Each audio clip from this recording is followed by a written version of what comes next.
Hey, Chicago, what do you say? This is the CHGO Cubs podcast, and we're flying the W. Ooh. Back in the win column. Cubs win 1-0. What an ending. Shota shoves. Hopefully I did that as well as Luke stuff. Cody Delmindo, Ryan Herrera. Brendan Miller will be joining us at some point. I know he's driving home right now. So hopefully he'll be able to come on and break down Shota with us. Great. Exciting ending, boring game. We're going to talk all about it. We're going to start with the ninth inning, obviously. We'll talk about Imanaga in the middle of the show. There's some updates with Steele and Kyle Hendricks we'll touch on at the end. But first, I want to give a shout-out to our new diehards, Jonathan, Bram, and Paul. Credit to you three. You're joining at the right time. I'm just going to assume you're Cubs fans, because why else would you not be? Right at these days, right? Yeah. Hit that like button, hit the subscribe button. I appreciate y'all. I see some familiar names in the chat. I see you, Tanya. I see you, Jay, Nick, Becky. Yeah, the usual suspects. The usual suspects. Jake. There we go. Yeah. So obviously a lot to discuss. So let's start with the the end of the game. All right. Hector Neris comes in. It's a 1-0 game. Cubs can't score any runs all night. The offense stinks again. We're obviously going to talk about the offense, but Hector Neris gets a ground out. He gets, I don't remember who he got first, but it was a ground out to Nico. Joey Wendell. Joey Wendell, thank you. Was in the game for Lindor. Because of was it flu-like symptoms? Flu-like symptoms, early in the yes. game? So to start the ninth inning, it actually felt like you felt kind of good after he got the first out. Then he hits Alonso on accident. I would hope so. Yeah, even though Boog and JD kind of joked about how him and Alonso perhaps had some beef from the past. I don't know. Mets, Phillies. Yeah, maybe. But yeah. Anyway, he hits Alonso, and then JD Martinez comes up and hits one that, I'm not going to lie to you, I thought we were going to be coming on to the post-game show as soon as he hit that. And we were going to have to say a lot of things that I probably would eventually regret saying. But PCA unable to get to make the play. I will say on that play myself, he is a great defender, and I think he will show that for years to come. However, that's a tough play. He just didn't make the play. It was a hard one. Right. Yeah. I don't think he deserves an error for that. Yeah. I guess that's the thing. All right. Well, it's that ball is a home run only in 2 parks, but I'm with you. Like, as that's going out, I'm like, they didn't just give up a game-winning home run. Right. They didn't just get a walk-up home run. Yeah. Right. So the Cubs get a break and that fact, right?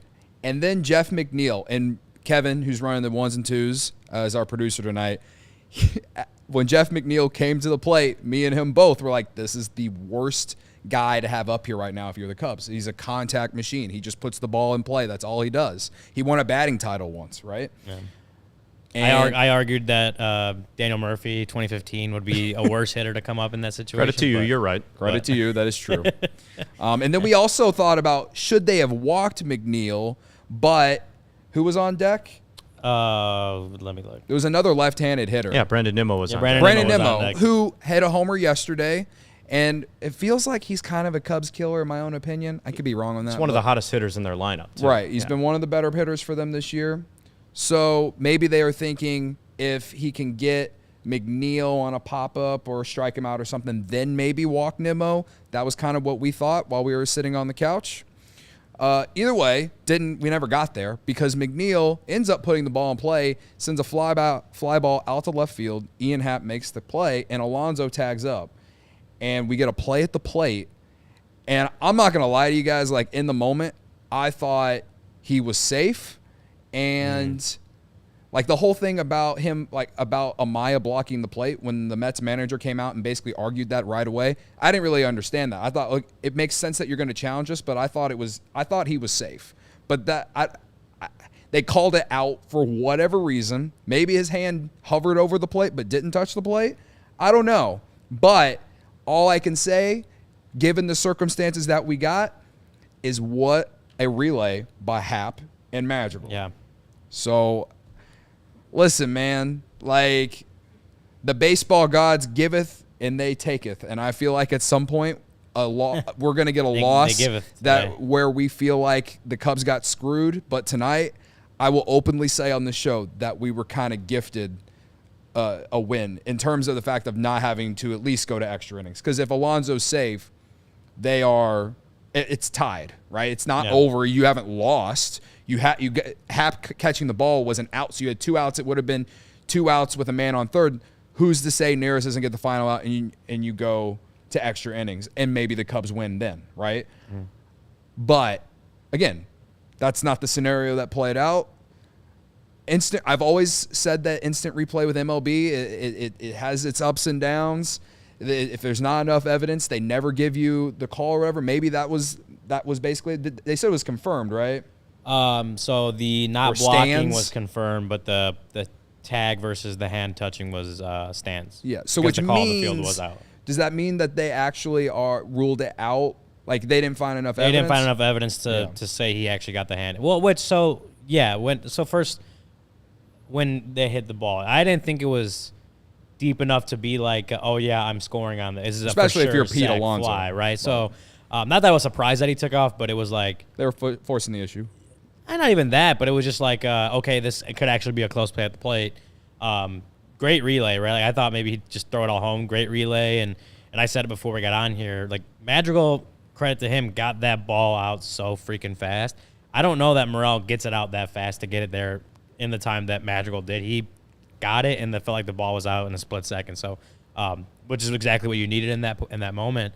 And then Amaya, I thought he got in myself, like you said. I thought Alonso was. I still think he beat the ball to the plate, sliding, but obviously, like you could see on the replay, the hand crossed the plate, but it didn't touch. Like it was over the plate. It was definitely questionable if he touched the plate. I think had he touched the plate, had he gone in and it touched the plate as he started sliding in, he's safe in my opinion. The hand was up, and on every replay angle we saw, you couldn't see if his hand ended up touching the plate before Amaya got the tag down.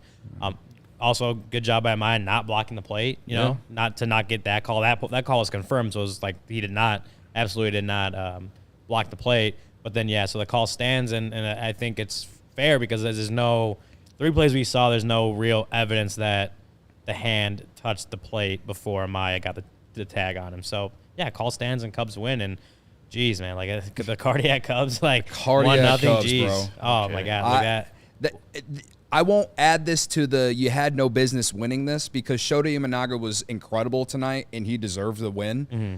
But I will add this to you definitely somehow, some way, like stole this. Like I don't know what folder I got to add this one to, but I feel like the Cubs definitely deserved to win this game based off the pitching that they got.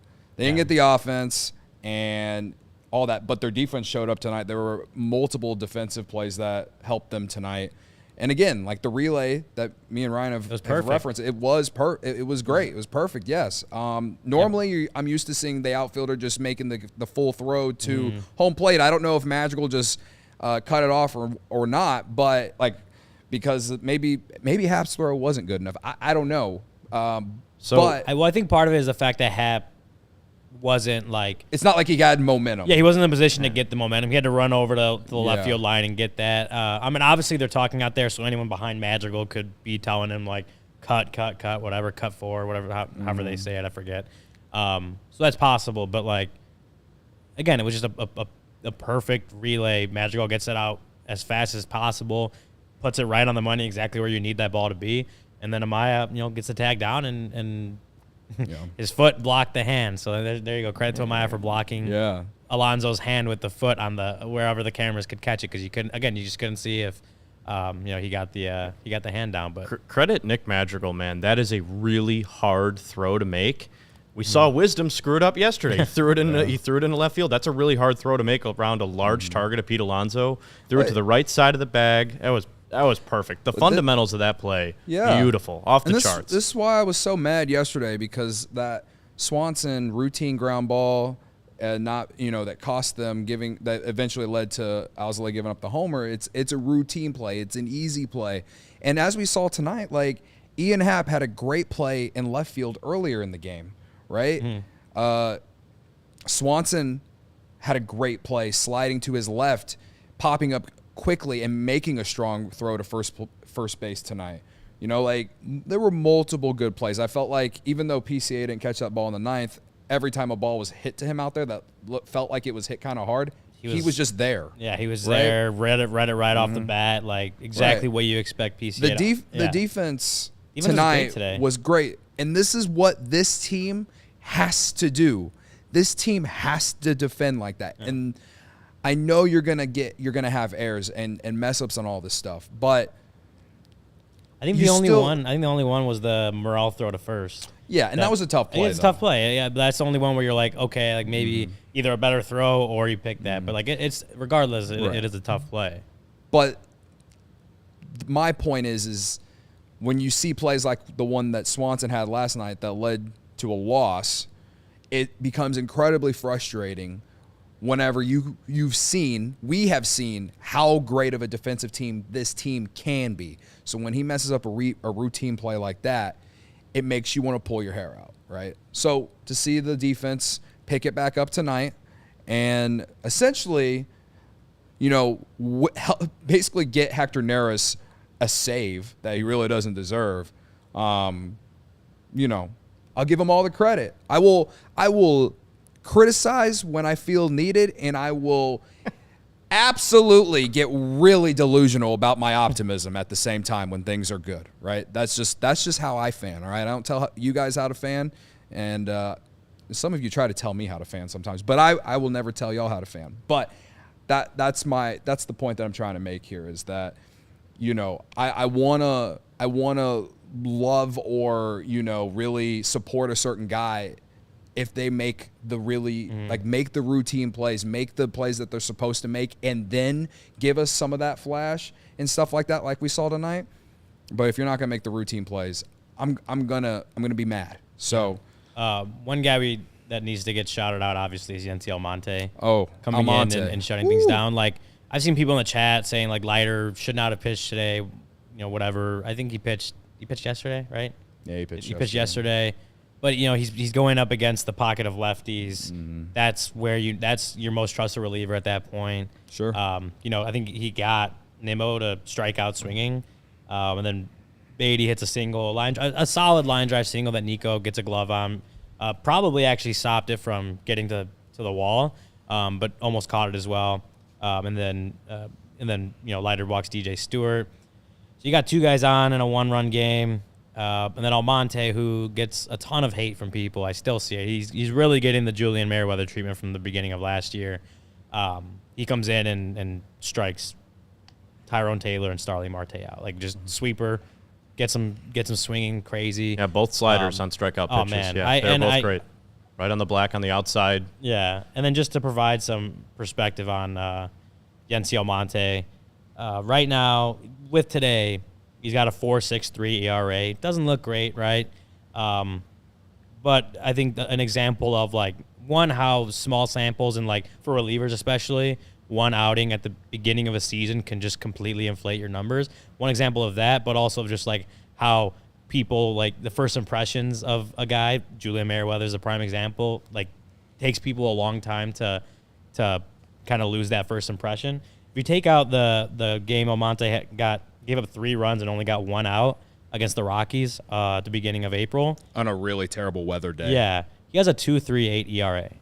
He's given up a couple runs. I think it was Sunday in Boston. On Sunday, yeah. 2 runs in Boston. So he's had other... We're not sitting here and saying that he's not the best reliever in the baseball. Right. I'm not saying that, but But he is serviceable. He is good. You take out him out there. You take out his worst one. Feel good with him. He's got a 2.38 ERA. He's overall been great out of the bullpen. He is walking a lot of guys. That's you note that because that could come back to haunt you. But he's also striking out a ton of guys. It's like over 12 Ks per nine or whatever it is. Like he's almost at 30% strikeout rate. Like he's doing well for what they want him to be, and also for what they got him in the Michael Busch trade. Like he was the number 2 guy in the Michael Busch trade. He's been a pretty effective reliever for him. So Yeah. Again, I just think, and you can't take out the bad. Like you can't really take out the bad outings because they happen, because it did happen, right? But they do just happen to even Diaz the other day gives up the 2-run home run to Morel. Like even the best relievers in baseball, an outing like that happens. So with Almonte, I think he's just undervalued because of a couple of bad outings that that just like sticks in people's minds. Yeah. But if you look at the overall body of work, he's been a really good pitcher in that Cubs bullpen, and especially in the spots they use him, like he's been pretty effective for them, and a good sign for a bullpen that like we're still kind of iffy on overall.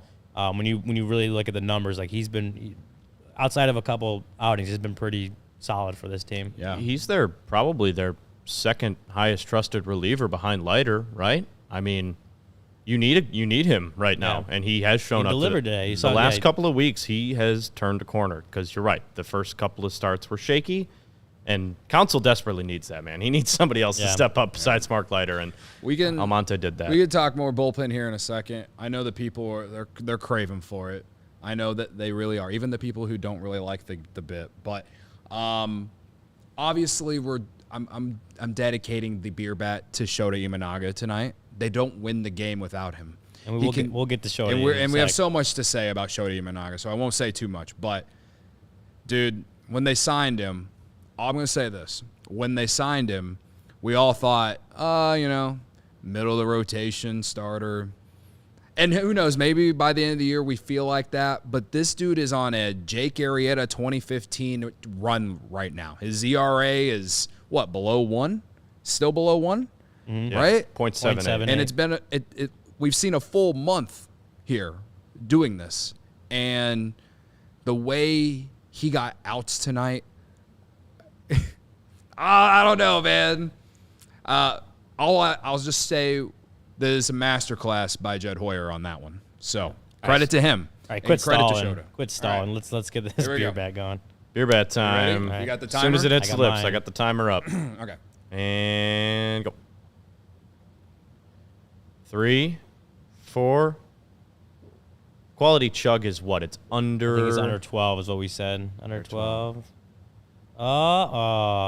I got 12:07. Yeah. I pulled it back because I thought I had it. I had to restart it because I thought you No. stopped and then I saw a little foam there. But He like pulled it back in to drink a little more. I was ready to. I thought I had it and then I didn't have it all. It's all right. It's all right. Almost a quality. You know, always a quality starts. Five Again, innings. I think I've confirmed that I'm a middle of the rotation starter. 5 2/3, 2 runs. Like you'll take that. The Cody beer bat chugs account at Cody beer bat on Twitter today tweeted that my average for the month was 10.65 seconds. Oof. The fastest chug was 9.69. Nice. On April 15th. And the slowest was 11.64 on April 29th. Barb's saying I made you nervous on that one, so that's on me. Also, sorry, I feel weird. I'm in like Luke's spot, Sean Caselli also said a nearest-esque chug. That's fair. That's fair, Sean. Fair enough. All right, so I know we want to talk Shota in a sec, but I gotta first tell you about our old friends / new friends, Shady Rays. Oh, brother. They're back. Shady Rays around here. We're back. Get ready for the season ahead with quality shades built to last. Our friends at Shady Rays have you covered with premium polarized shades that won't break the bank. Shady Rays is an independent sunglass company offering a world-class product rated 5 stars by over 300,000 people.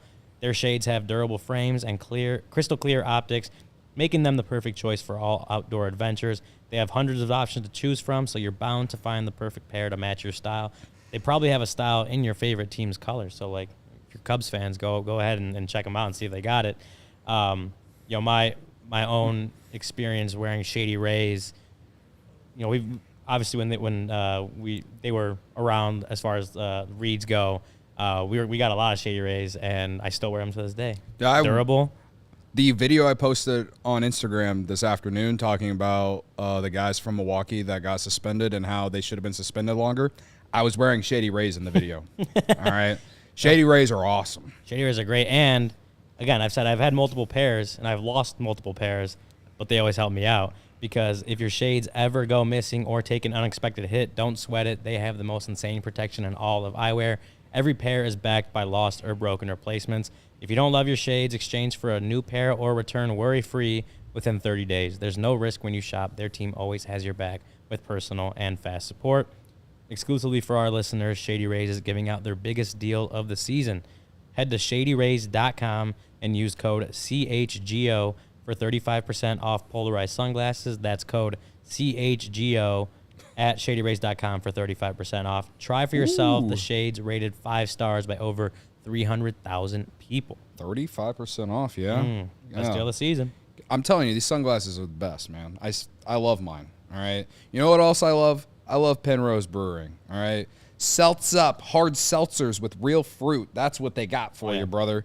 Led by the Lemon Seltz Up, a national gold medal winning hard seltzer with real lemons. Created with a unique twist on a lemon shake-up with a house-made hard seltzer and pureed lemons for a throwback to warm weather in county fairs. Summer's right around the corner. Been 70 degrees in Chicago this week, like every day. Today I rode the scooter in. Perfect weather. Perfect weather for one of their seltzers. Again, this brewing company is out of Geneva, Illinois, so it's a local, you know. So, what else? They just released this year's Transfusion Seltz Up as well, which is inspired by a popular golf cocktail with grape, ginger, and lime. So, Penrose is available at your local beverage retailer or visit Penrose's tap room in Geneva. For more information, go to penrosebrewing.com or follow them on social media at Penrose Brewing. Couple of super chats here before you guys get into that. Before we get to them, you got something? We need to remind people that Friday 120 Club is Friday. The Brewers don't play tomorrow. So if the Cubs win tomorrow, that means that they will play the Brewers on Friday for a chance to have complete control of first place. If the Cubs win tomorrow, at least. They're still a half game back since Milwaukee won today. It is a big It'll be a huge series on Friday. I checked the forecast a few days ago. There is rain in the morning, but afternoon when the game starts, first pitch, sunny skies, brother. All right? There you go. So me and Braggs will be at Murphy's Bleachers at 10 a.m. And then a different part of this week's Friday 120 Club is Luke will also be there, but we're doing a post-game show for the game at Almost Home after the game. So come hang out with us at Murphy's before the game. Hang out with us in left field, or if you're not sitting in the bleachers, come hang out with us at Murphy's, have a couple drinks, and then maybe come hang out with us at Almost Home after the game.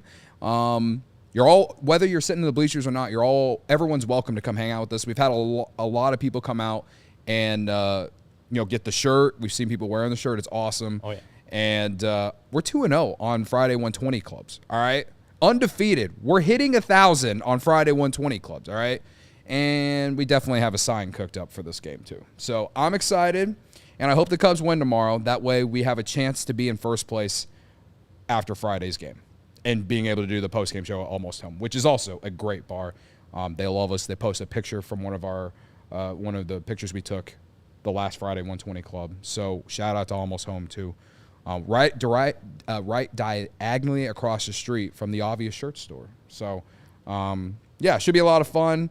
Also, if you haven't got a shirt yet and you're like, oh, I don't want to go if I don't have the shirt, well, Sarah, our other producer, she'll also be there, and she'll have shirts that you can buy right out of her backpack, all right? So, come hang out with us. It's going to be a lot of fun. Ryan, are you going? You going to be there after the game? I will be in the press box. You'll be in the press box. Yeah, you going to stop by afterwards? I'll try. I'll Okay. see what I can do. Yeah. I think I'll come by. Kevin's going to be I there. think I'll be there. Yeah, I'll Bragg's come by. going to be there. I'm going to be there. The weather should hold up. I love the Craig Council revenge game. I think I got to be Craig Council revenge game, brother. Yes. Super chats? Shall we do? Yeah, let's do super chats. And then It's a get couple to Let's of do them. super chats and then we'll do show. Okay. Okay. Cody. First off, Cody, you have a great Cody name. Burton. Cody Burton. $4.99. I said in the Discord, but I'll say it again. I'll shout it out from the freaking rooftops. Shota is a certified dog. We'll get there. Hell yeah, brother. We'll get there. Salute to you on that one. That's a good one. Bear Forever 14. $5. Dang, that was the wildest 1-0 game I've ever seen. Fly the damn W. Hell yeah, man. That was a wild game, man. Yeah. That's one. I feel like it's one that we'll definitely remember for the good part of the season. When we look back at the good moments, the fun moments, the ending was awesome, right? For sure. Okay. Cruz. Victor Cruz. I'm just assuming you are the wide receiver Yeah. from the New York Giants. Bears $1.99. Or Bears legend also. F.A. Rookie of the year. Yeah. Shota wants a Cy Young. Go Cubs. Oh yeah, man. Appreciate the super chat. He's What's saying the FA mean? FO Rookie of the Year. FO Rookie of the Year. I get it. Okay. I hear you. Well, yeah, here we go. Don't let me talk myself into it, brother. That's a good segue into You Shota were Imanaga. trying Yeah. to earlier. You tried to talk yourself into it earlier, not even an hour ago. Well, Yeah. you know what? Shota Imanaga provided the power for today's game, presented by Illinois pork producers. Savor the flavor, savor the gains, and celebrate any occasion by enjoying the best pork produced by Illinois pig farmers. Shota Imanaga. Yeah. 7 innings, 7 strikeouts, 1 innings, walk, 7 Ks. no earned runs. How many hits? Was 3 hits. 3 hits. What else do I need to say? The guy, like Cody said in the super chat, he's a certified dog, bro, and he's animated on the mound. He's so fun, man. I think that's how I'm going to start it. He is fun. He is making my Cubs watching experience fun. You know what I mean by that? Like, Yeah. I obviously when a guy is on a run like he is on right now, as far as a pitcher, it's fun to watch. But what I mean, like from my perspective, what I'm saying is that he makes baseball fun. Like I feel like if you're not a Cubs fan and you watch that start tonight, you became a fan of him. Unless if you're a Mets fan or, you know, a Brewers, Cardinals, White Sox fan. Someone's walking on the roof. I still don't understand must why. be celebrating the Cubs win, I guess. They're probably on the roof flying partying. the W. Yeah. Flying the W. It's probably Mike Dubs, actually. Like, It's just running Mike with Dubs the- running up and down the flag. the roof. Don't let the facts get in the way of a good story. Anyway, yeah, I mean that to me that's been the funnest thing about Shota so far to start the year. Most fun. The most fun. I can't I talk. don't think funnest is a word. Funnest. Sorry. That's been the most fun. Thank There you go. I am the grammar police. Anyway. Yeah. Yeah.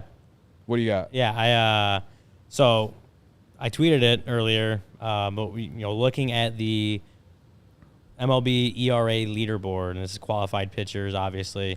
Also, right now, Imanaga's 34 and 2/3 innings pitched, and he's got a 0.7 ERA. Kevin, can we pull up the tweet? Yes. The tweet. I want to show the leaderboard. It's a very short one. It's a very short leaderboard. Shota Imanaga, 0.78 ERA, and then everyone else, because he is at the top of the MLB leaderboard for qualified pitchers with ERA. He's been tremendous.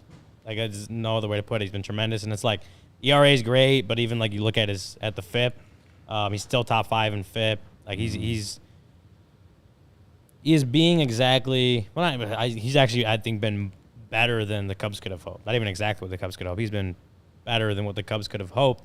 Because we talked about it and just the expectation of the transition and some adjustments needing to be made. Mm-hmm. We knew he was working through that obviously during spring, but then coming in this year, man, he's been electric.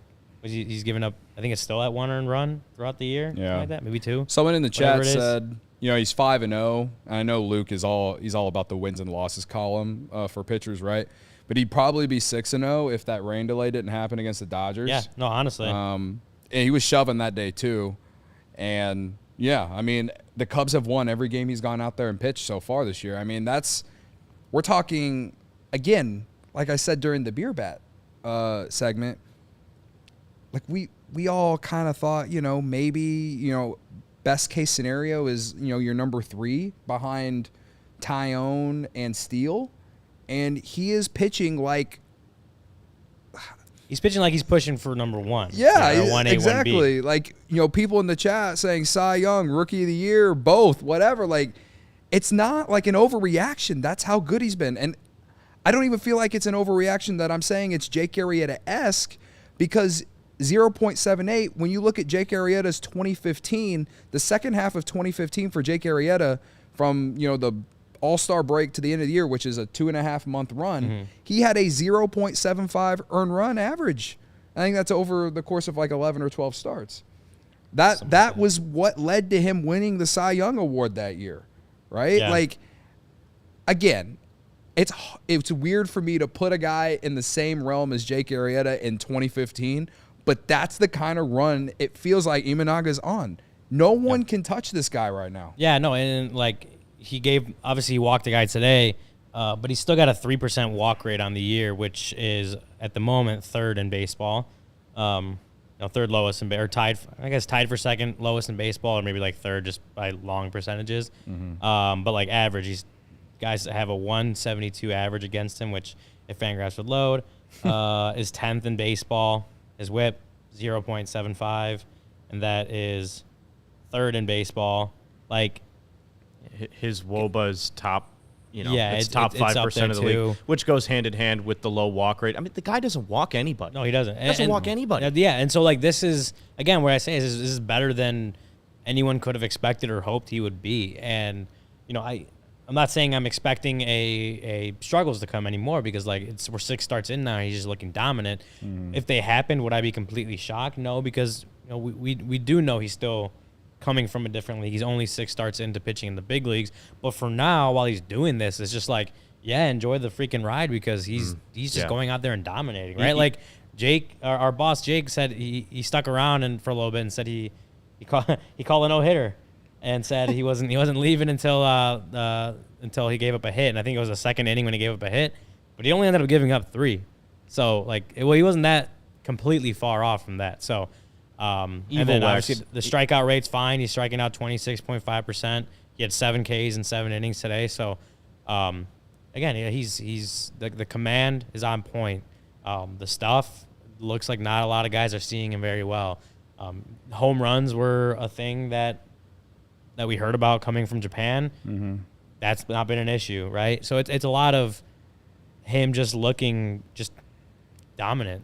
6 starts into his major league career, and I don't know how much longer you can keep this completely up, but like anything close to this is like Rookie of the Year, All-Star, like that kind of level of pitching. Because right now, if you're talking about who's in the Cy Young race after the first month of the season, on May 1st, after May 1st, like he's absolutely in there, if not leading the pack in that. Oh, he's definitely leading the pack right now. Yeah. Oh, so 100%. Like that's, again, I don't necessarily expect him to pitch at that level for the rest of his first season in the big leagues, but anything close to that, and you're looking at a major addition to the Cubs pitching staff that, again, like the front office went out and identified they didn't pay the $325 million that Yamamoto got. They went and identified Imanaga, liked what he brought to the table, thought he could thrive here, and got him on what we decided at the time was a pretty reasonable deal, and now it's looking like it's even more than reasonable, right? Like even like almost a steal. It's starting to get to steal territory. So, yeah, it's been 6 starts of just really impressive stuff from Imanaga, and today, again, while we'll talk about the offense, but like while the offense continues to struggle, Imanaga going out and doing what he did is just another example of like really, really, really putting them in a position to win. Right. So, I bring up the Jake Arrieta stuff, so I had to go back onto Fangraphs and bring up the game log of Jake Arrieta's 2015, second half of 2015.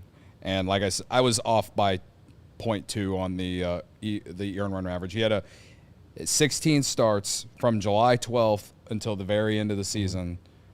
That's 16 starts. He went 13-1, 3 complete games, and that included the no-hitter against the Dodgers, right? 116 innings, but again, a 0.77 earned run average. So, of course, if this is going to continue, Imanaga's got at least 6 or 7 more starts to make to where I guess we can actually really compare it.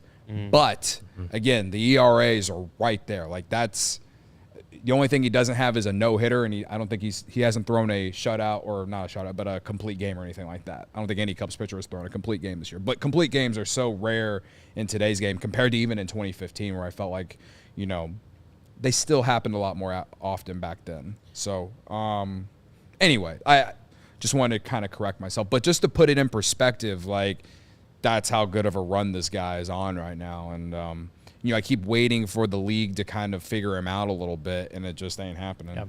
So, we'll see what happens his next time out. It's Wednesday, so is he going to probably start on Sunday?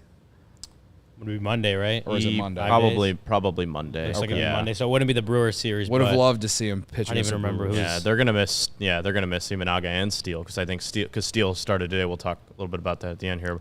One thing about Evil Wax pointed this out too. Padres are in town for Imanaga, by the way. For the next Monday week. game, it'd be the Padres. Yeah. Okay. The fastball run from Imanaga, and Brendan will be able to explain this a little bit better if he hops in later, but his fastball is unbelievable. It's untouchable right now, and you pair that with the splitter that acts like a changeup. I mean, it is such a disgusting. It comes off his hand like a changeup and then ends up in the lower part of the zone, and everybody's whiffing at that. No hitter in baseball has been able to touch that yet. The combination of those two pitches has just been outstanding, and he's an athlete. He might win a Gold Glove the first month of the defensive season. play he made. Oh yeah, we didn't even talk about that. I think what's most impressive about that little who was it? Pete Alonso who hit that little dribbler? Was it Alonso? For some reason, I feel like it was Alonso. But either way, whoever hit it, the way he fielded it, and Marquis showed the replay of how the ball was spinning. It didn't look like that's just an easy ball to pick up. It wasn't just rolling straight. Like, it was spinning as like, I don't know, like if I was spinning a basketball on my finger or something like that. You know what I mean? And he picks it up, but in the process, he somehow signals to Michael Busch at the same time to just say, hey, I got it. Get over to first base. Yeah, signals him back. And he shovels it to him very quickly after he picks it up. It's just a little diving shovel. He did the same type of play against Boston on Sunday. So he's showing that he can field his position too, on top of just shoving it down opponents' throats. The guy, I'm at a point where I'm just going to start asking, can he walk on water as well? Like, what can't this guy do? Because he had the one in Boston, right? It was in Boston. And it's just all around great. And it's like, wonder if he could hit this well. If they didn't have the DH, would he still be able to hit well or not? Right. But no, it's again, it's just he's been everything the Cubs need, especially with Steele out, with Tyone out for most of the first month of the year. Just all the injuries that have happened, some inconsistency from different guys, and Shota's just gone out and just been consistent. Yeah. Every single time he's gone out, like that's what they need from a guy like that. With all the adversity that the team has gone throughout the month of April, they need some consistency from guys, and Shota's been the guy that's done it for him. Yeah. No, absolutely. I see Brennan is in the chat. He said that his estimated time is in 7 minutes, so I guess we should do these second ads. Let's do it. And then we can bring him in eventually once he's pitch ready. doctor. Kevin, did you send him the link? I put it in Slack for you to make sure, like the He's got it in his link. DMs. Does he have it? Okay, Yeah, I wasn't sent sure. it to him before the. Just before it wanted to make started. sure. We're all good. You know what else I want you guys to make sure to check out? It's Circa. All right, Circa Sportsbook. I am on a cold streak right now, but you know what? You can be smarter than me, and be a smarter, better than me. All right, and you can do it on Circa. Tight money line splits. That's one reason why I like Circa. Games strive to be a -110 split on their menu, unlike other sports books which use a -115 or -120 split. Circa Sports keeps as little money as possible on large market bets, especially compared to other books. They don't limit players based on their winnings. Every player has the same limits, unlike other books who do limit winning players. They encourage bettors to download and explore all sports betting apps available to compare the lines from each sports book. And then finally, the other thing that I love about them is that you're talking to real people. You don't talk to chatbots who you're really not talking to anyone at all that is going to help you in a timely fashion at least. They're real people behind the Circa Sports brand who resolve issues in a timely fashion, unlike other books who use chatbots. All aspects of their app are being run by the same team that runs the main Circa Sportsbook at Circa Resort and Casino in Las Vegas. So download the Circa Sports Illinois app at circasports.com/Illinois-app to sign up today. Also be on the lookout for Circa events, watch parties, and tailgates. If you or someone you know may have a problem with gambling, call 1-800-GAMBLER, text GAMB or to 833-234, or visit areyourreallywinning.com. And I got to tell you about Game Time right now, folks, because Game Time is an authorized ticket marketplace of Major League Baseball, which makes getting tickets faster and easier. Prices on the Game Time app actually go down the closer it gets to the first pitch. With killer last-minute deals, all-in prices, views from your seat, and their lowest price guarantee, Game Time takes the guesswork out of buying MLB tickets. I love scrolling through Game Time. The number one feature for me is just being able to see the view from your seat when you actually click on the different prices that they have on there. You can see exactly where you're sitting. But like you said, Cody, we talked about how big Friday's game against the Brewers could be. Yes. And what's even bigger is that you could go to that game for as cheap as you can on Game Time, where you won't find better deals than on Game Time. Like I said, I love the being able to see your spot when you go. So like say you're buying a ticket, behind home plate or whatever, but you don't know exactly where that is in the field. You click on Game Time, and you can actually see exactly where your seat's going to be, your view of the field. Make sure you're not like our friend Susie Hunter and get stuck behind one of the. We're never going to let her whatever. live that down. No, absolutely not. I hope she watches this show and hears us say that. But yeah, so some things about Game Time. They got priority last-minute deals. You save up to 60% off buying last minute for sports, concert, comedy, theater, etc. Flash deals, save even more with exclusive in-app deals on select seats ahead of the game or event. All-in pricing. Toggling this feature shows you the total up front with no surprise fees at checkout.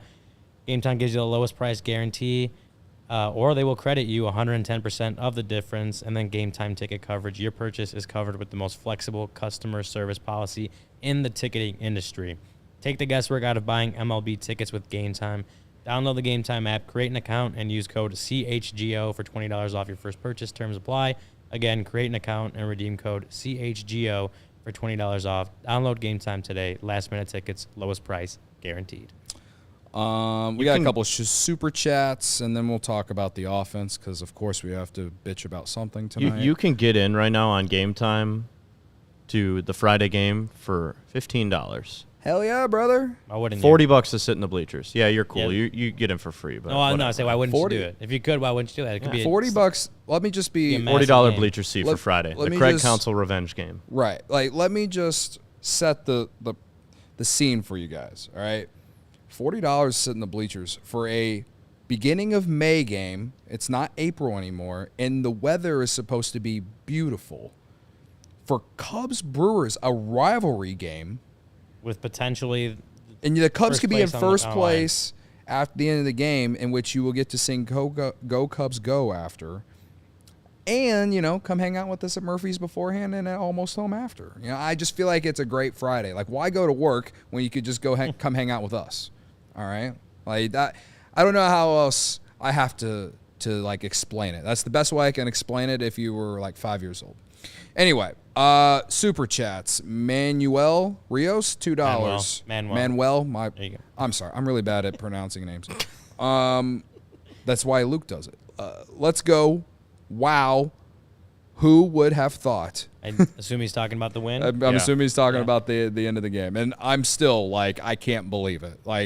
I know the baseball gods will come back and humble us at some point. Not if we have Craig Council, man. It's the Craig Council effect, brother. He wins a lot of these one-run games. It's absolutely the Craig Council effect. Bear Forever 14, thank you again. Second one of the show, $5. What I want to know is, can Shota rush the passer too? Asking as a spoiled Bears fan, lol. At this point, again, I'm starting to believe he can walk on water, so sure, Ryan Poles wants to call him up after the season. I don't know if I want him to rush the passer, though, just because, I need him to stay healthy. Maybe he shouldn't play any football at all either, But, yeah, that's how good of a run he's on. I feel like he can just do anything. Yeah. All right. Well, I hear that sound. There that man is. Kevin's getting him set up. Just in time to I guess give us his 2 cents on this game. Yeah, I don't know if we have any graphs from Pitch Doctor, Data Nerd, Brennan Miller. Also, a potential middle infield prospect. Yeah, that's what he keeps pushing. Yeah, yep, so there he is. All right, we're bringing him in. I had to All give right, him go a ahead. You guys little- ready? Here he comes. Go ahead. The pitch compliment him, doctor's but here. also be mean to him a little bit. First off, I take offense. Yikes! Oh, Jesus, Kevin. That's not me, man. You're really loud over there, man. You're really loud. All right, apologies to the people. Apologies to the people. Oh, man. Oh, we're going to get yelled at. On I'm you. not sure. Brendan, can you turn your mic down a tad? Yeah, unplug your mic. Unplug your mic. My mic is not even plugged in. That's okay. You need to get your mic plugged in then. Is it? I'm going to have to mute him because I can't. Yeah. I I can't had do something it. on that end. I don't know. Oh, man. We're gonna have to bring you back, Brennan. We'll bring you back. Yeah. Okay. I'm so sorry to the people. We're sorry. Yeah, sorry for your Try that one more time. Maybe we can go back and add in please mute your or At least, cover okay. your The, ears. the good news is everyone got to see his hair, which You didn't get to see his the hair is elite. So well, hopefully we get that figured that out. We're getting a lot of my ears. My ears. Yeah, Daniel, my ears. Brendan's mic is more nuclear than Fallout. Christopher that says was- I have that- headphones. My I'm deaf ears, now. my ears RIP also headphone hurt. users. Yeah. Rest in peace. We're so sorry. And then another my ears to end it. Yeah, we'll Yeah, no, that's should we try to get him back in here yeah. in a sec? He's still here. Let's try one more time. Is his mic plugged in now? Did we figure that Let's out? Figure that out. Hold on. Oh, All right. I Let's heard try him. it. There we go. Hold on. How am I now? Much Oh, better. it's much so much better. better. Look at So much that. better. Holy cow! Credit to Wow. you. It was the hair. That was the hair. Is that, well, what I was saying is I take offense to being called the stat nerd. Just saying. Take offense to it. I didn't call you the I'm stat the nerd. only one. I didn't call you I'm a the stat only nerd. one at CHGO who played middle infield, and I'm the stat nerd. It makes no sense. I didn't call you a None. stat nerd. I called you a data nerd. That's even worse. But I'd but rather then be I a stat also nerd than a data nerd. But then I also called you a middle infield prospect. You did. So you kind of redeemed yourself. So I Balanced it appreciate out. that. Balanced it out. I also played Okay. middle infield a long time ago. You did. like You and I would middle be school. a great double play tandem. Yeah. I can already tell. Yeah, I play second base on the CHGO softball team. So Well, I played shortstop, so there you go. There you Some go. people say you and me are the next Dansby and Nico. Although, given what Cody heard was that. saying, he may want to fire me from the CSGO team, based on what I could- was hearing last night about Dansby. I could never fire you. I was just I very appreciate mad. that. Rightfully so. You know what? It's okay that I we get disagree it. on certain things. And I know you're going to stand Dansby forever. It's fine. It's like I I'm going take a very objective point of view to the whole Dansby situation over That's here. fair. Just saying. But I And think the we can both objective view is you're wrong. That's okay. we have to meet at a middle ground on this. And you even tweeted it yourself. It's a bad throw, and he's got to make that play. At the end Of of course, the day. he said the same thing. So did Craig Counsell did. But before we get into the whole pitching stuff, there's a huge other perspective where people are using his last two throws as a representation of immediate decline. And that's also a crazy perspective to take when he's thrown literally 45 throws this year chest high. So we got to have some rational discussion. It was a horrible throw, and he needs to improve his throwing, but it appears as if it's mostly random. You will be happy to know that even in the first segment, when we were talking about the very end of the game, in which we then moved on to how great the defense was tonight, I did give Swanson credit for the incredible play he did have tonight. Well, there you go. So- Well, you're objective too. You're objective too. Yeah. He gave- For a he second, I thought you and Corey were going to get into it. I'm not going to lie. I'm like, oh, this is not good. Your I face will started to get never, I will red. never get in a fight with Corey. He gave magical Corey did credit too. Corey did kind of the Jim Halpert look over at Bragg's, I think, who was producing. So it's like this is not going well. So He gave magical credit too. Are you gonna give magical credit? on the I have no relay. comment. Next question. Next question. Okay, next question. Shota, Cy Young. Yeah. I heard you talking about him, comparing him to Jake Arrieta. If he can even come close to what Arrieta was in 2015, ecstatic. I mean, right now you're seeing the stellar command. Ryan mentioned the carrying fastball, and I know Kevin mentioned how the splitter mirrors off of that and just dives right down. spectacular, exceeding my expectations. I thought maybe in the early going, league average, innings eater. He's doing that and obviously way more. Yeah, I think obviously the fastball plays very well and what he's doing with it, but like the split change has been, it's impressed me so much. He had 9 whiffs on 20 swings today, 45% whiff rate. Like the way he was making some of these Mets hitters look foolish was that with that pitch specifically was pretty impressive. Yeah, the one pitch too that has been better than I expected, I think I mentioned this, was just that slider. And Tommy Hottovy was talking to you guys when he was on the show about how his breaking pitch looked like it was malleable and could be a good plus pitch. And so as the starts have gone on, I've been kind of looking at that slider, given that I think the splitter and four seam are just going to be his foundation. And the addition of the slider and the sweeper, he threw it 10 times tonight, so 10% of his pitches. The ability to show that pitch, which moves about 2 times more than your average slider, I think is a huge benefit, especially against left-handed batters where he can at times keep them off track and induce some whiffs that way. I mean, tonight he got 2 whiffs on his sweeper. So it seems maybe not that meaningful, but as he keeps throwing those pitches, those whiffs add up and they do make an effect. You know, when I was talking about Jake Arrieta and like, I guess the comparison, it's not even really like the type of pitch or anything like that. It's just more about the run that he's on. Like it's the stretch. Yeah, it's crazy. They haven't lost when he pitches. And the only thing he doesn't have is a no hitter and or like a complete game or anything like that. And, you know, I said that it was like 16 starts or whatever in the second half of 2015. So obviously he still has to make more starts, but like I just get the same feeling in terms of like when he goes out there, you just know that they have no chance. And it's taken me a while to, I guess, feel that way because obviously first start of the year, it's the Rockies. Don't really know what I'm going to get from him. And then he does it against the Dodgers, and he would have gone even further into that game if the weather, if Mother Nature was nice that day. You know, some of the other starts that we've seen as the month of April went on, like it's kind of just become part of like my every 5th day routine. Like it's Shota day. Like I like it.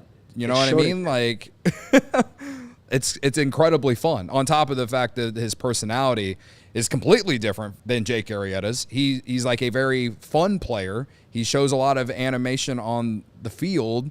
You can tell whenever he gets mad at himself when he doesn't make the pitch he wants to make. And we were just talking about his defense too, like the way he fielded that like little dribbler between the first base side and the pitcher's mound today.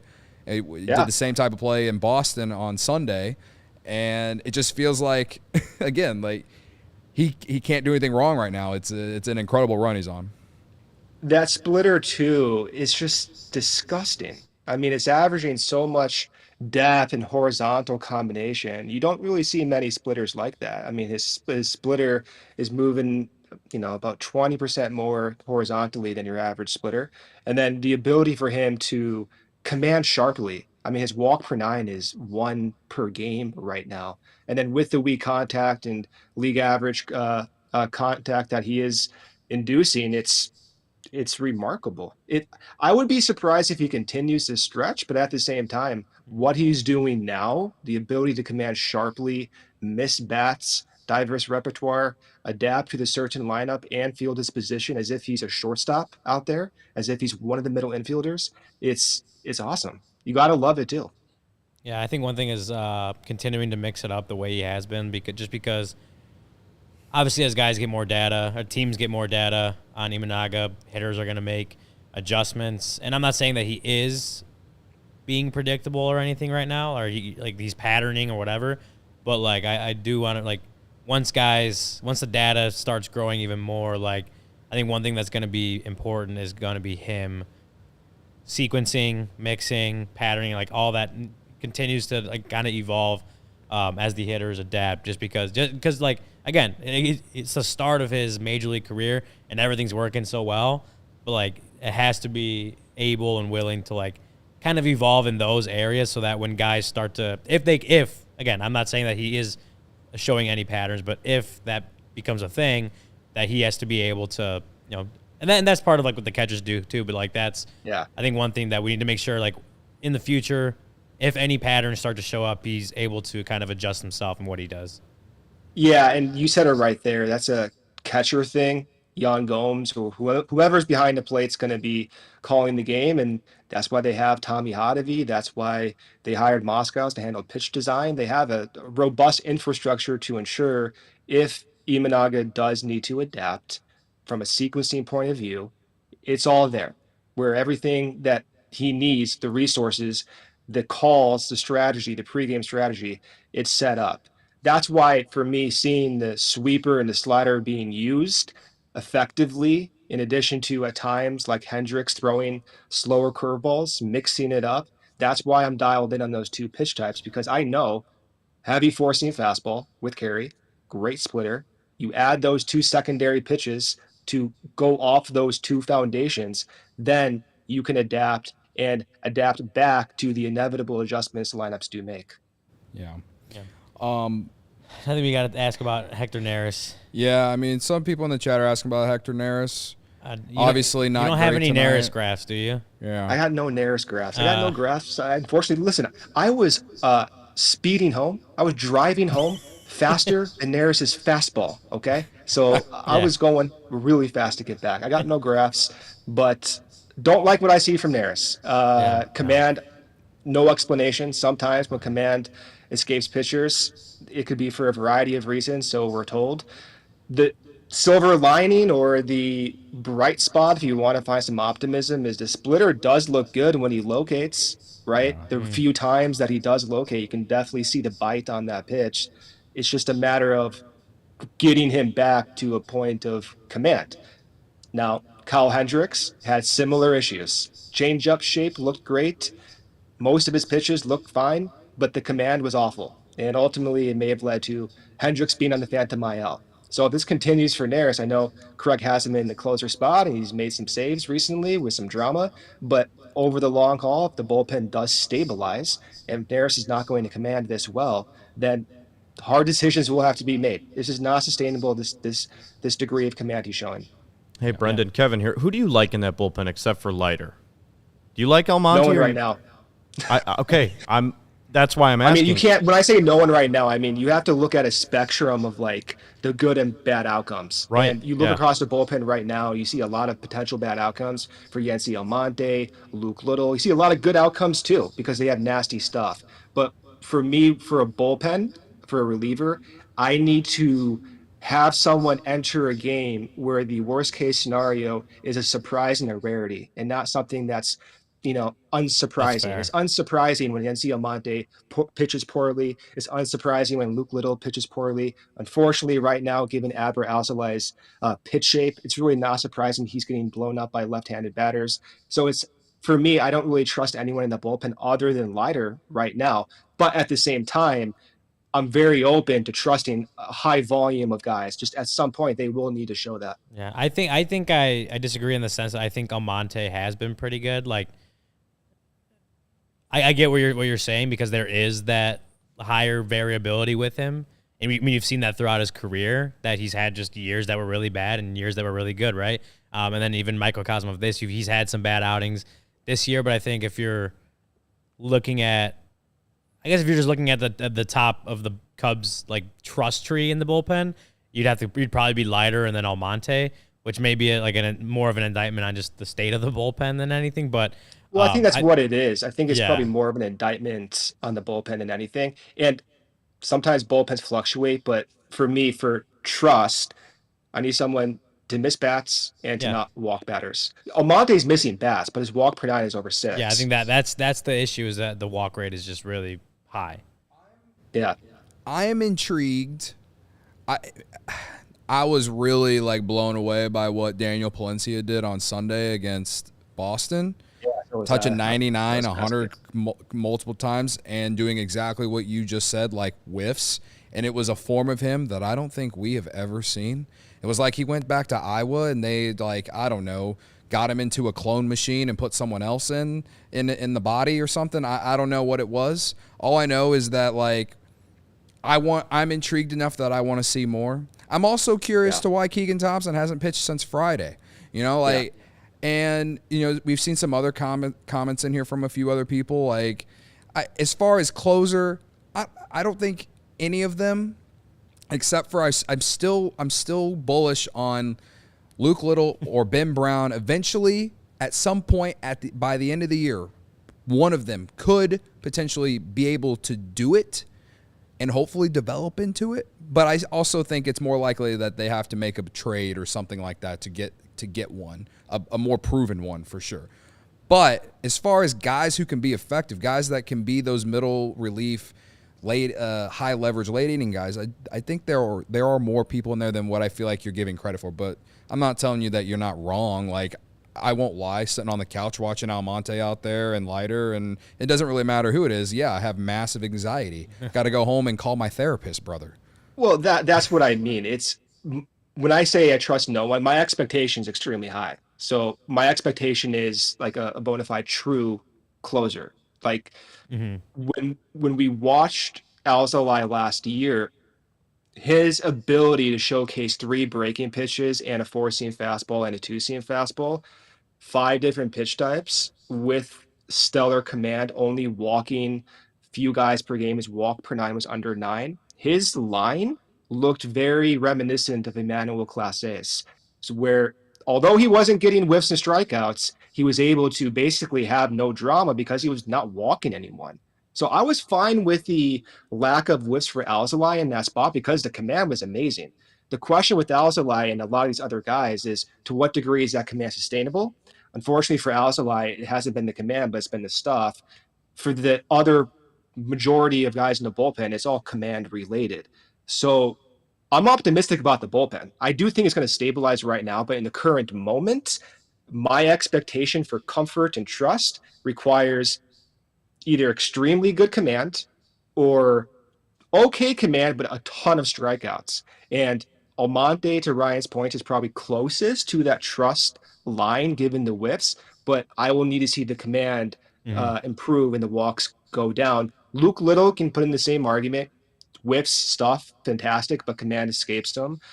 Keegan Thompson, he's had a very volatile last 2 years, although he's been awesome, and I do want to see more of him. Daniel Palencia, at times no fastball, at times no slider. He developed a splitter that looked good, but we have not seen that recently.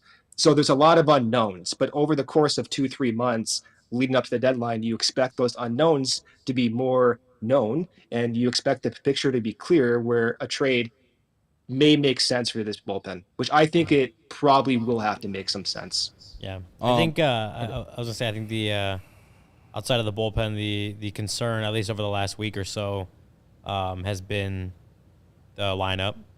I think that's you read my mind. I think that's pretty clear. Yeah. I was kind of looking at the numbers and they weren't updated, including today's game, but they were going into today's game since the day after Bellinger went down. So the 24th was when he got put on the IL. So from that day on. The numbers just aren't looking great. OPS going into today, a 580 OPS, 28th in baseball. WRC plus was as a team, a 69. Nice. Which is 27th in baseball. Then just looking at some of the regular stats, runs wise, 23rd in baseball with 23. The strikeout rate's gone up a little bit. The walk rate, which was something that was pretty big for him early in the season, has dropped down to a 6.8%, which is 23rd in baseball. Again, this is just in that stretch of the past week. So I don't know. Like, what do you – the numbers obviously, most of them across the board have gone down over the last week. And I to be fair, like, they lost Cody Bellinger and Seiya Suzuki had already been out for like a week and a half at that point. What are you seeing across the lineup? I know there's a couple guys that have still been hitting well, but what are you seeing across the lineup? And I don't know, are you worried about it? Are you worried about this 1 week stretch? No, not really. I'm not happy about it. I want runs. I'm just as frustrated as everyone else. I would be concerned if you saw troubling trends in players' poor performances. Sometimes players perform badly just because of the way baseball is, and then sometimes players perform badly because they're being exposed to certain pitch types and their weaknesses are being made known. For example, last year with Morel in June and July, where he was benched, and similar to Seiya when he was benched for that short term, they were being exposed. Morel's exposure and weakness was the heavy whiffs. Seiya's was a lack of aggression with pitches inside the strike zone. Right now, in the past week and a half, I think the reason for the poor offense performance is somewhat just random, but also Ian Happ, is it injury related or not? But power has not been there. Patience, though, has still been there. Contact has still been there. Dansby Swanson's performed poorly at the plate, but patience is still there and contact is still there. Christopher Morel has been really poor from a run production standpoint over the past about 3 weeks now, but his contact and strikeout rate actually looked quite encouraging, and his plate discipline looked good. Nico Horner has had a poor stretch in the past about 5-6 games, but he just came off a really hot stretch and appears to have his contact back.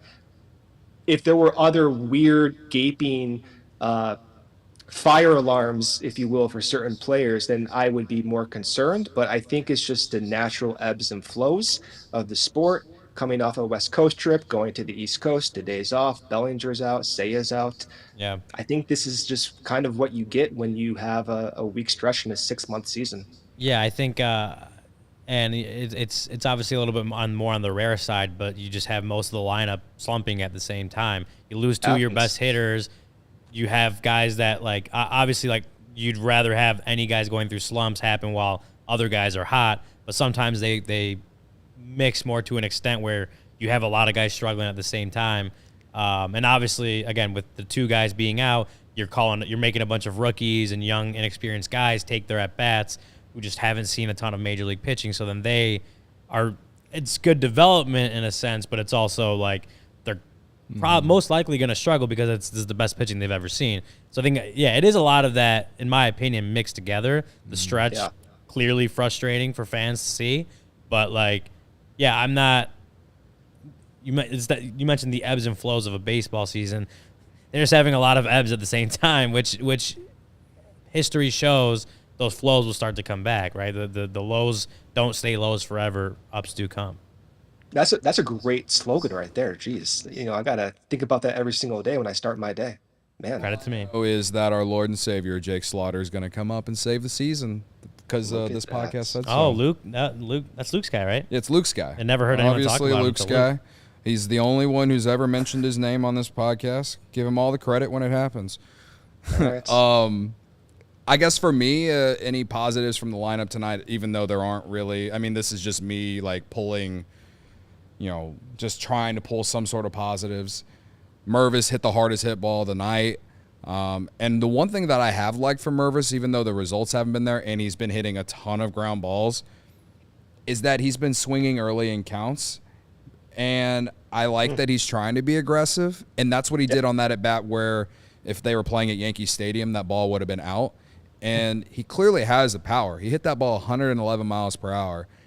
I just don't really know how he can it's hard for me to just say, or it's easy for me to just say, stop hitting the ball on the ground and slug, dude. And playing baseball is hard. Like, I just know that if he's going to have any value and stay on this roster, he's got to find a way to do that. And personally, with Bellinger supposed to be able to come off the injured list on Friday? Saturday, I believe. Saturday, whatever. Like, it would still shock me if he's off on Saturday just because it's fractured ribs, but possible is what we've been hearing. That's what people were saying. I mean, they even said it on marquee. So, anyway, I don't know. He clearly has some talent, but it just feels like he knows AAA, but he just can't figure it out here. Maybe tonight's ball that he hit is a turning point. I hope so because they need the offense. But I'm not going to repeat what I said last night. Like, I still think Ian Happ hitting third is dumb. Like, I don't care that it's only been, a week of him doing it this year. He's been terrible doing it. We're back to Ian Happ hitting third. The only reason I took Ian Happ tonight instead of Swanson was because they put Swanson in the 6 hole, and I'm like, he's been better down there. Watch this 2023 again, 2023. Jeez. Yeah. Go ahead. Yeah, I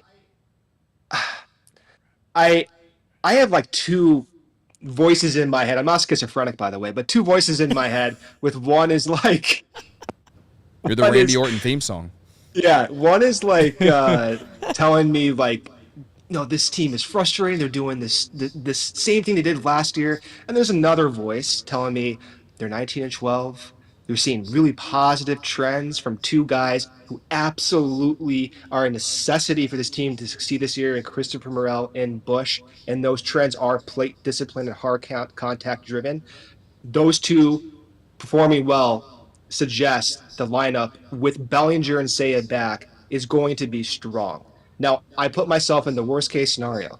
The worst case scenario for this offense is Morel looks like that summer stretch in 2023 where he's whiffing half the time.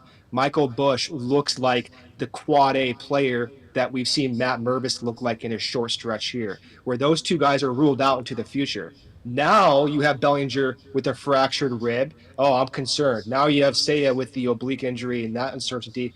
I'd be freaking out if that were the case. But because you have now these growing trends, I'm more confident, I actually feel quite at ease, especially given they have this pillow of wins at 19-12. So I do feel pretty good, even though that other voice keeps telling me this is killing me. This team sucks. I hate this offense. But you kind of have to balance it out and think big picture and look at everything that is occurring. That's encouraging. Yeah. I understand. I understand all that. And I, in general, agree. Like, I think people have to step back a little bit and realize that, PCA, the only reason he's here is because of an injury. He wasn't ready. And he's That's actually even what Craig Counsell said. He said the only reason he's here is because of an injury. Right. And he's actually helped them win multiple games while being here. So I can't be too upset about him, even though, tonight, well, he did get the sack fly tonight. I was really praying for the PCA revenge game on that hit, but whatever. We'll take what we can get with the win tonight. But, Mervis, maybe, obviously he was one that they called up and were like, we want to see because they DFA'd Garrett Cooper, and, then Canario, it's like he's basically facing lefties now, and that's it. Haven't seen him against righties. I don't know, man. Like, I have some optimism for a lot of these dudes, but they're just in position right now where the major league team is asking them to be run producers or productive, and they're supposed to be like you say, extremes, guys that help spark the team. And so part of me is like what you're saying is I'm mad about this offense. I'm frustrated. It's been hard to watch. The first inning tonight made me want to go put my head through a wall over here. With the Nico, a lot of brick walls over here. I know that it would have took a long time for me to do it, but that's how much I would have pounded my head into the brick wall. Nico Horner leadoff double with a Tauchman walk, and then Happ strikeout. Yeah. Morel pops out, foul territory, and then Bush flew out or struck out. I don't even remember. Like it's one of those frustrating things. And I said last night, this team's got to do all the little things better than everyone else, and they should have easily had at least 2 or 3 runs tonight. And with the way Shota was throwing, 2 or 3 runs would have been fine. Yeah, well, and it's like we say, when the offense is struggling, like, it is nice to see the pitching come around, and starters are giving you not just length but effective length, and some bullpen guys are bailing out other bullpen guys, or defense bails out the bull, like whoever it is, right? Like, there's a lot of that going around with the pitching staff. So even though it has been like a week, maybe a little bit more than a week of the offense struggling as a whole, like, they're still putting up a bunch of wins. They're still winning games. Like, they're 19-12. They've outperformed their Pythagorean record, their base runs record, like expected win-loss, all that. What a nerd. That's a nerdy thing to say. So everything the numbers are saying is this team shouldn't be record-wise as good as they are, and they are. So, like, it's actually something that Craig Counsell says. It's like, anytime he gets asked about, like, the record and stuff like that, it's like you are what your record is, right? Like, you are your record. And it's true. It's like we could continue to point to all these other things, what the numbers say, what's happening, but, like, at the end of the day, the wins matter. The wins and losses matter, and if you can just continue to figure out ways to, again, this game, maybe, it was a tough game for them to win. They managed to pull it out. The game on Monday, they really had no business winning that game, and they did. So if you could figure out a way to pull out wins when one side of the ball is struggling, that bodes well for when that side of the ball isn't struggling so much anymore. Right. Anyway. Yeah, I hear the concern and frustration. Like, of course, I would like to see Mervis do well, and Ian Happ batting third amidst a slump is frustrating. The extremes that maybe we mention maybe too often, maybe that's a word I shouldn't be using so often, but It's the buzzword. the extremes with giving at the same time, not this, in disproportionate appearances, but at the same time, Mervis, PCA, and Canario all in the same lineup is actually one of the worst extreme outcomes for this team. If they continue to play those guys due to injuries on a daily basis, well, then no matter what the Cubs do, they're going to be in bad shape. So for them to succeed, it's going to have to require a healthy Bellinger and Seiya, and it's going to have to require continued sustainable success from their corner infielders and shoring up the back end of the bullpen. To me, that the extreme in my mind is the corner infield performing and outperforming their projections. We're way over. So what time is it? It's like we're like I don't know, how far are we in? 15 after. Oh my God. We're 15 after. But I want to point out 2 comments, and we'll do who you got real quick. Dan Evans. He says, we can focus so much on the Cubs' problems, we forget that other teams have problems too. A common problem across the league is they haven't won 19 games yet. And that's a good way to look at it. It's a great way to look at it. The other comment is Brian G's, where he says, Ryan's biceps looking good tonight. Thank Need you. to hit up leg day with Cody, though. I'm pretty sure I squat more than Cody does. He probably does, to be honest. What do you squat? I haven't one rep max in a long time, but the most I ever did was like 355. I haven't been on a squat rack in a while. Like Yeah, quite a while. My lower right back is Look at these calves. killing me. I can't really stretch here, but Anyway, see his hamstrings. Come on. who you got? So Luke tweeted that he took Almonte. Did I not pick tonight? You did not. You did not. We didn't see you What? pick. You did not You didn't pick, my friend. No pick from you today, Brendan. Luke Honorary tweeted, Dansby Swanson pick Luke for you. tweeted that he took Almonte, and I take was Almonte. like, oh, breaking your own rules. Yeah, taking a picture, huh? Yeah. Yeah, And then PCA won who you got tonight. He had the RBI. yeah, Kevin took PCA, Ryan You took literally Bush, said I took Morel Hap, tonight. That's okay. Corey took Nico. All I know is Ian Happ started the rally to get the final out of the game. So I mean, Nico was 2 for 3 with a double today. yeah, I don't even have Nico, but I'm kind of leaning my vote that way. I am too. I don't know. I'm sorry, Kevin. I'm taking. K-Dub. I'm giving it to. Corey. They don't win the game without Nico, man. He had the only exactly. RBI. Or, I mean, PCA. You mean PCA? Yeah, Nico's hits were pretty non-existent. Double and a single, but Well, it's not his Didn't fault. His contribute- double, he should have scored. didn't contribute to the win, though. It's definitely PCA. You played good defense over 100%. at second base? Brendan, who you giving it to? You giving it to PCA or you giving it to Corey? To Nico. I'm just Or to Nico. offended that you guys did not put me on the graphic. I picked Morel. I was the first one. I was proud of being first today. So You were in Slack and said that you took Morel? I was the first person, and I know what? legitimately put an alert on my calendar to put Morel's You name in there did. because I didn't see because it. That's you my did. bad. That's my bad. But you because know said what? he picked Dansby. But Morel so I didn't didn't do pick anything Dansby. anyway, so you know. Yeah, but you know what? just That's saying. that you shouldn't have told us that because you lost, so that this ruins your percentage. Yeah. No, that's fine. I just want to be heard and seen. That's all I care about. I don't care about winning. So who did Corey pick again? He took Nico. He's not gonna pick Nico. I gotta go with Corey.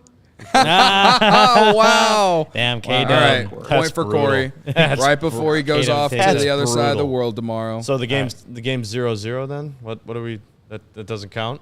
PCA's RBI doesn't count then? or- No, you lose. Sorry, brother. That's crazy. What was your favorite part of You know what? I the switched you my won? Z. I can't. We'll give it to Nico All right. right now. Sorry, All right, Ken. we're way If it was over. a hit, if it was a hit, I would have given it We're to you. way over. We'll talk about Steele and we'll talk about Hendricks tomorrow on post game. They play a day game tomorrow, right? Yeah. Mm-hmm. 12-10 So- first pitch. 12-10? 12-10 first Holy pitch. shit, I got to be back here in like 12 hours. All right. Yeah, we went it over too far. But Yeah, it's fine. it's all good. That's all my. Actually, you know what? It's not my fault. You can blame my place of work. That's their fault for this. I'm happening. blaming Brendan's place of work. I'm also blaming the Yeah. fact that I'm leading the show and not Luke, who is Yeah. just very good at like getting us out of here on time. Yeah. But anyway, we'll see y'all tomorrow. Cubs win 1-0. It's summertime. Chicago is going to be electric. Make sure you Friday get the 120 Club on this Friday against Milwaukee. If the Cubs win tomorrow, they will be tied for first place on Friday against Milwaukee with a chance to be in first place after the game. So I'm just saying, if you want to come for the good vibes, it's a good reason to. Also, we're doing post game at Almost Home right after the game. Pre-game at Murphy's Yes. at 10, and then obviously thanks to our friends at Circa. Right. And we'll have the Friday Open it out. 120 shirt that you can purchase with us there. So if you don't have it and you want to come out and get it, come join us. Brendan, fly out from California. You're welcome to come. All right, you guys pay for it. I'll be there on Friday. Well, I'm not doing that, so I won't see you. Is Jake or Kevin listening to this? My ticket, I'll be right there. Thanks, Brendan. Thanks for joining us, Brendan. I know you had a busy day, but thanks for joining us. Again, we'll see y'all tomorrow. James, it's on Friday. Yeah? Okay. Thanks for checking out CHGO Cubs podcast. See you tomorrow afternoon. Bye. We